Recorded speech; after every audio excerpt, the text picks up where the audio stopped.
Quiero saludar a las personas que a través de las redes se conectan con nosotros y deseamos que Dios sea trayendo la bendición sobre ustedes y que hoy haya respuesta de parte del Señor para la vida de cada uno de ustedes y sus necesidades. Vamos a abrir la palabra del Señor en Colosenses. Hemos abierto como una miniserie acerca de quién es Jesús y la iniciamos. Digo que es una miniserie porque fueron 2 temas. Vamos a seguir hablando mucho este año de Jesús. Y la semana pasada iniciamos esa miniserie ¿Quién es Jesús? Así que los invito a leer. Vamos a leer parte del mismo capítulo, en una porción que leímos hace 8 días, que es Colosenses 1. La semana pasada leímos, compartí del 15 hasta el 18a, y hoy vamos a compartir del 18b hasta el 20 del capítulo 1 de Colosenses. Lo van a proyectar allá. ¿Quién es Jesús? Segunda parte. Lean conmigo. El que es el principio, el primogénito entre los muertos, para que en todo tenga ¿qué? La preeminencia. Versículo 19. Por cuanto agradó al Padre que en él habitase toda plenitud, y por medio de él reconciliar consigo todas las cosas. ¿Cuáles? Las que están en la tierra como las que están en los cielos, haciendo la paz mediante la sangre de su cruz. Que el Señor traiga bendiciones sobre nosotros al recibir esta palabra. Que Dios hoy traiga una comprensión mucho más amplia para nosotros acerca de quién es Jesús. ¿Quién es Jesús? Nosotros desde que nacimos, porque todos nosotros nacimos en una cultura de todas maneras con mensajes cristianos, y desde que nacimos nos hablaron del niño Jesús. Por ejemplo, cuando yo era niño, pues uno como niño como que lo ponían a la igualdad del niño Jesús. Y después fuimos creciendo y conociendo otros aspectos. Cuando éramos niños solamente nos gustaba porque decían los papás que el niño Jesús nos visitaba en Navidad y nos traía el regalo. Bueno, así en el contexto donde yo crecí era así. Mi papá el día 24 me mandaban a dormir temprano porque si no el niño Jesús no venía. Y yo le preguntaba a mi mamá: ¿y cómo llega el niño Jesús, mami? Como yo vivía en el campo, entonces mi mamá decía: llega en una mula, pero no en una tractomula, sino en una mula, en una bestia. Y yo me imaginaba, yo cerraba los ojos, imaginaba esa mula bajando las nubes. Y yo decía: ¿cómo bajará esa nube, esa mula, las nubes para llegar hasta mí? Pero lo que pasa es que a veces el niño Dios a mi casa no me la visitaba. Ese era lo más difícil, porque el niño Dios, el niño Jesús a veces no visitaba mi casa. Bueno, muy bien. Entonces hoy vamos a continuar con la segunda parte acerca de quién es Jesús. Como un repaso, quiero decirles que hace 8 días compartí 3 puntos de esa primera parte. Primero, Jesús es la imagen visible ¿de quién? Del Dios invisible. Dijimos también que Jesús es el primogénito de toda creación, que Jesús es la cabeza de la iglesia y de todo principado y potestad. Eso compartimos hace 8 días. Hoy vamos a continuar entonces con las 3 partes que siguen sobre quién es Jesús. Entonces vamos a avanzar. ¿Quién es Jesús? ¿O quién es Cristo? Entonces Cristo o Jesús es el principio, el primogénito. Dice: Cristo es el principio, el primogénito entre los muertos. El versículo 18, la parte B. Él dice, está tildado él porque está hablando de Cristo, él que es el principio. No diciendo el que es el principio, sino él en sentido de nombre, de pronombre, él que es el principio. Entonces la palabra principio en el original tiene 3 conceptos. ¿Cuáles son esos 3 conceptos? La palabra arqué, la palabra arché y la palabra arjé. Arjé, los que han estudiado filosofía saben que los filósofos usaban la palabra arjé para referirse al principio de las cosas. Pero normalmente en el sentido bíblico se usa la palabra arqué. ¿Qué significa? Bueno, significa principio. ¿Qué indica eso? Que Jesucristo es el arqué, el principio. Esto significa que Cristo es el manantial de la vida. Cristo es el manantial. ¿Qué es un manantial?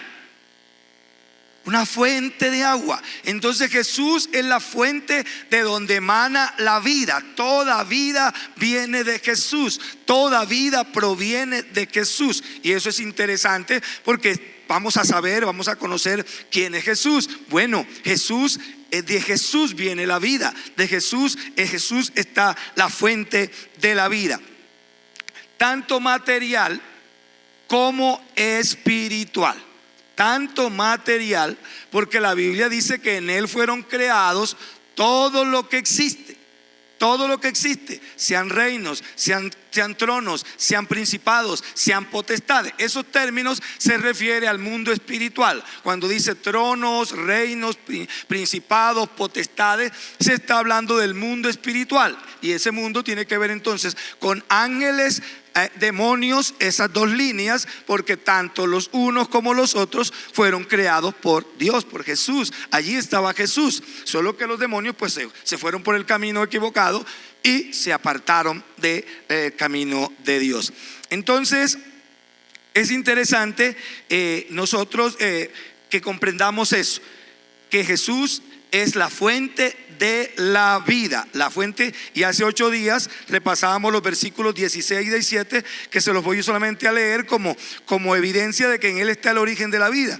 Dice ese versículo, esos 2 versículos: porque en Él fueron creadas todas las cosas, las que están en los cielos y las que hay en la tierra, visibles o invisibles, sean tronos, sean dominios, sean principados, sean potestades. Todo fue creado por medio de Él y para Él. Pero los demonios no quisieron ser para Él. Ese es el problema de los demonios, ¿no? Los demonios no quisieron ser para Él. Los demonios quisieron tener su propio sistema de gobierno. Es como cuando un hijo se rebela del papá y quiere tener su propia forma de gobernar, de hacer las cosas. O cuando alguna persona no quiere sujetarse al pastor y quiere hacer su propio sistema de gobierno. Entonces crea su propia iglesia, su propio grupo, no sujetándose a la autoridad establecida por Dios. Entonces eso le sucedió a los demonios y se abrieron, digámoslo así, como dicen los muchachos, ábrase, se abrieron y se fueron por el camino incorrecto. Pero en Cristo es donde está la vida. Todo fue creado por Él y para Él, dicen los versículos 16 al 17. Él es ante todas las cosas y todas las cosas en Él subsisten. La vida, escuchen esto, la vida tuvo su origen en Cristo Jesús. La vida restaurada tiene su fundamento en Cristo Jesús, porque nosotros somos restaurados del pecado. ¿En quién? En Cristo. O sea, la vida biológica, toda vida como tal tiene su origen en Cristo, porque en Él fueron creadas todas las cosas. Pero toda vida que quiera alcanzar la vida eterna tiene que ser restaurado por medio de Cristo. Y la vida después de la muerte con Dios tiene su origen en Cristo. Entonces mire, por eso dice que Él es el principio. Él es el principio. Si nos referimos a la vida, entonces el principio de la vida biológica, el principio de la vida restaurada y el principio de la vida salvada, de llegar a la eternidad con Dios, todo eso está en Cristo. No lo vas a encontrar en ninguna otra parte. Así que si a ti te han enseñado que hay otra mediación entre Dios y los hombres, no es real, te han engañado. La única mediación entre Dios y los hombres es ¿quién? Jesucristo. Es el único mediador entre Dios y los hombres. Entonces dice también que no solamente es Él es el principio, sino que Cristo es el primogénito entre los muertos. Recuerde que hace 8 días era el primogénito de la creación, primogénito, y ahora se repite otra vez la palabra primogénito y es la palabra primogénito entre los muertos. El primogénito entre los muertos, es decir que Cristo es el primero.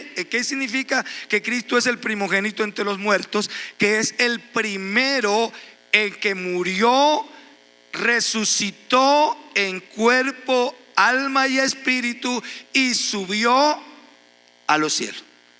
Antes de Cristo había habido resurrecciones. ¿Sí? ¿Sí? Recuerden el hijo de la viuda allá en los tiempos de Eliseo y en los tiempos de Elías. Por lo menos la Biblia narra esos dos relatos. Pero también, bueno, el mismo Jesús resucitó a la hija de Lázaro, perdón, a Lázaro, resucitó a la hija de Jairo y resucitó, creo que a esos dos, si no estoy mal. El de la viuda de Naín, el hijo de la viuda de Naín, gracias. O sea que sí, antes de Cristo sí hubo resurrección. Pero ¿qué pasó con Lázaro? Volvió a morir. ¿Dónde está Lázaro? En la tumba, allá ya no hay, ni los huesos estarán. La hija de Jairo, el hijo de la viuda de Naín. Pero Cristo murió, fue sepultado. ¿Pero qué pasó con Cristo? Se levantó. Se levantó. La hermana Maricela hablaba de que allá en Marruecos se habla, no es un evangelio, porque ese no es evangelio. Se habla del Corán, que es el libro que ellos consideran libro sagrado, donde está lo que Mahoma escribió. Pero ¿qué pasó con Mahoma? Murió. Cristo murió también. Pero ¿dónde está Mahoma? Muerto, sus huesos están allá. Pero ¿dónde está Cristo? Vivo, está sentado a la diestra del Dios Todopoderoso. Él vive, Cristo vive, y por cuanto Él vive, nosotros también vivimos. También vivimos porque Él vive. Entonces, yo quiero dejarles a ustedes unas evidencias bíblicas acerca de la resurrección. Unas evidencias bíblicas acerca de la resurrección.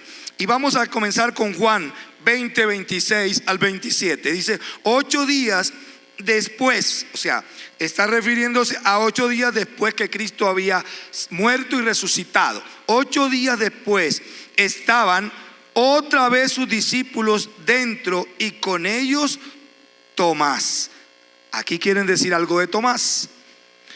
Llegó Jesús estando las puertas cerradas y se puso en medio y les dijo, ¿qué les dijo? Paz a vosotros. Ese es un saludo judío, como decirle hoy nosotros a ustedes, Dios les bendiga.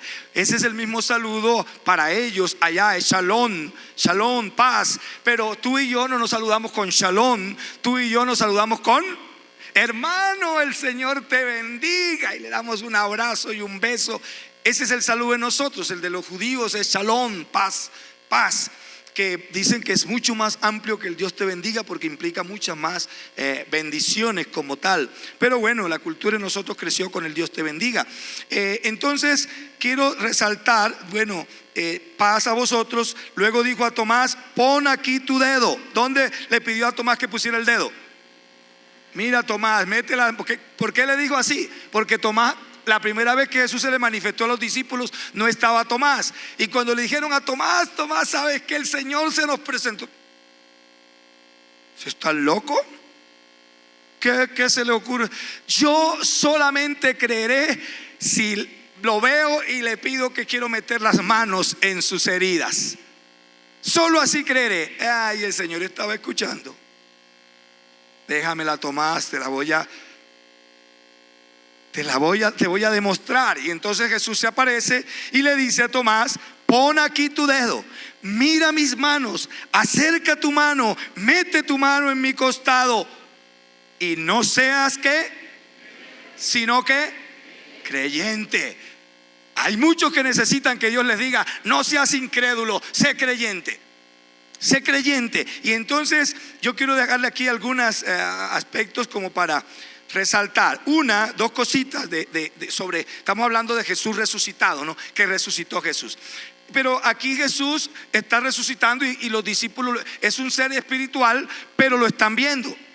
Los discípulos lo están viendo, es algo extraordinario. Dice esa parte, dos cosas que quiero resaltar, es que las puertas estaban ¿cómo? Cerradas. Pero aunque las puertas estaban cerradas, Jesús pudo traspasar las paredes y entrar. Significa que aunque tenía un cuerpo, era un cuerpo ¿qué? Glorioso. no era el cuerpo, es el mismo cuerpo de Jesús. Porque si sus discípulos lo reconocen, es porque ellos están viendo a Jesús. ¿Eso qué significa? Que nosotros resucitaremos con un cuerpo glorioso, pero con las mismas facciones y características de este cuerpo. Solo que espero que yo allá no sea calvo, ¿no? Que yo allá tenga cabello. Que mi espíritu no se le haya caído el cabello. Pero ustedes me van a ver a mí y yo creo que me van a conocer. Y yo creo que yo les voy a conocer. Y yo espero, no, que yo les pueda abrazar allá. Y yo creo que yo pueda mirarles a los ojos y decirle: hermanos, ¿se acuerdan aquel día que yo prediqué allá sobre quién era Jesús? Valió la pena, mis hermanos, valió la pena enseñarles quién era Jesús. Yo quiero ver, no sé, eso, pues la Biblia dice que conocieron a Jesús. Y la Biblia habla cuando el rico Epulón conoció a Abraham. Yo quisiera, ¿no?, el día ya encontrarme a la persona que me predicó el evangelio. Yo quisiera abrazar al hermano Herminio ese día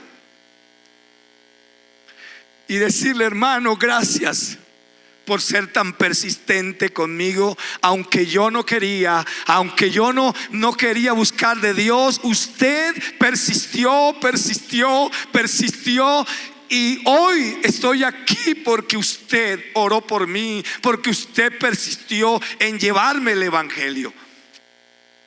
Pero yo también quiero verlos a ustedes, y yo creo que sí va a ser así. Yo quiero que sí, denle un aplauso al Rey de Reyes. Yo quiero verlos a ustedes.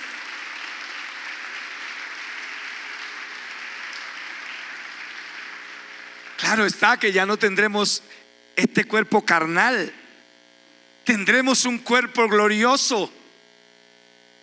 Yo creo que vamos a ser más bonitos. Yo creo que nuestro rostro va a brillar más. Bueno, entonces ellos conocieron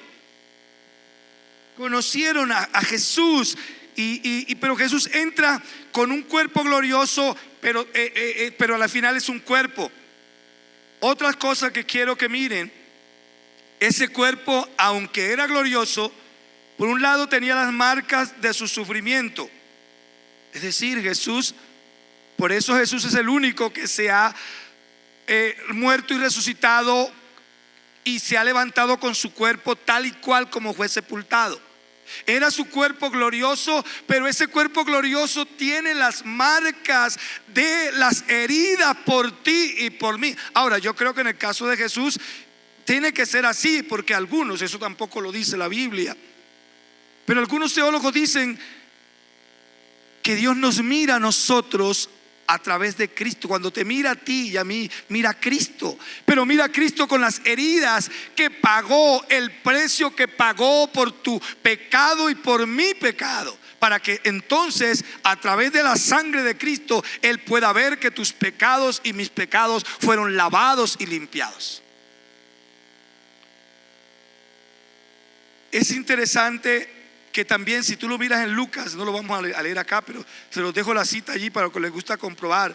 En Lucas 24, 42 al 43, que es un pasaje paralelo a este, cuando Jesús entra allí, a lo que están hablando de la resurrección de Jesús, los caminantes de Maús, y ellos están sorprendidos contando las maravillas, y Jesús también estando las puertas cerradas, entra.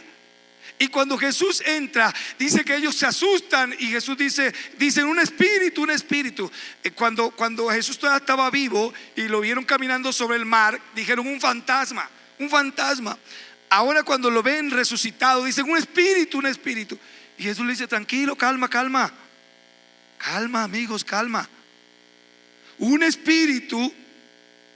Y es maravilloso, ¿no? Porque Jesús sí es un espíritu, pero Él se ha manifestado en gloria. Y Él dice un espíritu, es decir, un fantasma, un espíritu malo, no tiene un cuerpo de carne como el mío. Y es interesante porque Él tiene un cuerpo glorioso. Y Él le dice: miren, y para mostrarles las evidencias dice, les muestra las heridas allí también, pero les dice, ¿tienen algo de comer? Ahí está la cita, usted la puede leer. ¿Tienen algo de comer? Y ellos dicen, salen corriendo, bueno, vamos y le traen un pedazo de pescado y miel. Y Jesús lo come ya estando resucitado. Para los comiloncitos, no sé si allá en el cielo tal vez comeremos, no sé. Jesús comió después de haber resucitado. Le dieron pescado y miel y comió. Y ellos lo vieron que Jesús se comió el pescado. Y bueno, eso simplemente me llama la atención. Pero estamos mirando evidencias de la resurrección de Cristo. Pedro, escribiendo en Hechos de los Apóstoles, el día de la manifestación del Espíritu Santo, allá en Hechos 2:24, dijo: al cual, hablando de Cristo y de la muerte de Cristo por los judíos, al cual Dios levantó, suelto los dolores de la muerte, por cuanto era imposible que fuese retenido por ella. Es imposible que la muerte retuviera a Cristo. La expresión suelto los dolores en el original es la misma palabra que se escribe en griego dolores de parto. Es la misma frase cuando aquí dice suelto los dolores. O sea, ¿qué significa eso? Que cuando Jesús estaba en la tumba, la muerte no lo pudo retener, el sepulcro no lo pudo retener, y entonces la tierra donde ese cuerpo estaba, por eso dice que se sacudió la tierra y que hubo un remesón y la piedra se corrió de donde había sido puesta, porque fue el momento como cuando la mujer con los dolores de parto nace su bebé. Y escuche la frase: suelto los dolores de la muerte. Suelto los dolores de la mujer. ¿Cuándo la mujer suelta los dolores de parto? Cuando el bebé nace. Cuando el bebé nace, y la Biblia dice que la mujer inmediatamente olvida su dolor y ahora abraza a su hijo. Y las mujeres que están aquí me entienden, ¿no? Y las que me escuchan allá, yo nunca he parido un bebé. Entonces yo no tengo esa experiencia. Pero ustedes, si quieren, dice: pastor, yo le voy a contar cuánto duele eso. Pero pastor, yo también le quiero contar la satisfacción tan grande que yo sentí después de suelto los dolores, cuando me echaron ese médico, esa enfermera, a mi bebé en mis brazos. Yo lloraba, pero ya no lloraba de dolor, ya lloraba de alegría, porque tenía en mis brazos mi hija, porque tenía en mis brazos mi hijo. Suelto los dolores. Dale un aplauso al Rey de Reyes. Suelto los dolores. La muerte no pudo retener el dolor. La muerte, por eso para el cristiano, escuchen esto, para el cristiano, la muerte debe ser un gozo, porque se soltarán los dolores del sufrimiento, los dolores de la misma muerte, los dolores de esas cosas que tanto daño y que tanta angustia nos causan a nosotros. Suelto los dolores. Pero también el apóstol Pablo, allá en Primera de Corintios, quiero leer con su muerte en la cruz. Escuchen esto. O me salté esta partecita que no me la quiero saltar. Para la Biblia, cuando habla de Cristo, dice que la muerte de Cristo. Pero cuando la Biblia habla del cristiano, no dice que el cristiano muere. Muchos textos no hablan de morir, hablan de dormir. O sea que la muerte para Cristo fue muerte porque Él venció la muerte. Pero la muerte para ti y para mí es ¿qué? Un sueño. Y le pregunto: todo el que duerme, ¿qué espera? Descansa por un lado, pero espera despertar. Entonces, si la muerte para el cristiano, y te lo voy a leer allá en 1 Tesalonicenses 4:14, Pablo dice, porque si creemos que Jesús murió y resucitó, ¿cuántos de los que están aquí creen que Jesucristo murió y resucitó? Así también traerá Dios con Jesús a los que durmieron en Él. ¿Los que qué? Así que no le temas a la muerte. Así que no le temamos a la muerte. Así que pidámosle a Dios: Señor, quítame el temor de la muerte. Quítame el temor de la muerte, porque la muerte para los hijos tuyos es solo dormir. Y qué rico es dormir. Si hay algo delicioso en la vida, es dormir con sueño, cuando tú estás cansado. Esas horas que tú duermes, 5, 6, 7, cuando escuchas el despertador, dices: ay, quiero seguir durmiendo, porque quieres otro ratico. ¿Por qué? Porque es agradable dormir. Entonces la muerte para el cristiano debe ser agradable. Tenemos que pedirle al Señor que nos ayude a vencer el miedo a la muerte. El miedo a la muerte. Bueno, así quiero saltarme porque hay muchas otras referencias bíblicas, pero se las dejo allí porque quiero dejarle esta frase: con su muerte en la cruz, Jesucristo pagó la deuda de nuestro pecado, y la tumba vacía es el recibo de evidencia de que Él verdaderamente pagó por ti y por mí. Todos los que han ido a Israel dicen que lo llevan, indistintamente si realmente es el sitio donde fue o no sepultado Cristo, pero la idea es que la tumba de Cristo está vacía. Y ese es el recibo. Tú le puedes mostrar a Satanás cuando te quiera acusar que no eres salvo. Dile: mire, aquí está la evidencia. La evidencia de que Cristo pagó por mí es que la tumba está vacía. Yo estoy pagando un crédito en Neiva por el medio de la iglesia en Neiva, y el año pasado, la última cuota del año la pagué y se me olvidó de mandar. Y estos días la secretaria me dijo: pastor, la tesorera, mándeme la evidencia que usted pagó. Y empiezo yo a buscar, y por fortuna le había tomado una foto. O sea que si no hubiera encontrado esa foto, no me hubiera sido contado como pago la deuda. ¿Sabes qué? Tú tienes la evidencia, y la evidencia es la tumba vacía. La tumba vacía es la evidencia de que tu deuda fue pagada. ¿No te gozas en eso? Amén. Dale un aplauso al Rey de Reyes. Ya para cerrar, 2 cositas más, porque el tiempo se nos ha ido. El punto 2, y esto los voy a hacer más cortos, solamente el punto 2, en el versículo 19, dice que en Cristo habita toda plenitud. Es interesante porque en Colosenses 2:9 dice que habita toda la plenitud de la deidad. Pero en Colosenses 1:19 dice: por cuanto agradó al Padre que en él habitase toda plenitud. Toda plenitud. No dijo la plenitud de la deidad como dice en el 2:9, sino toda plenitud. ¿Qué implica eso? Bueno, te voy a dejar algunas consideraciones aquí.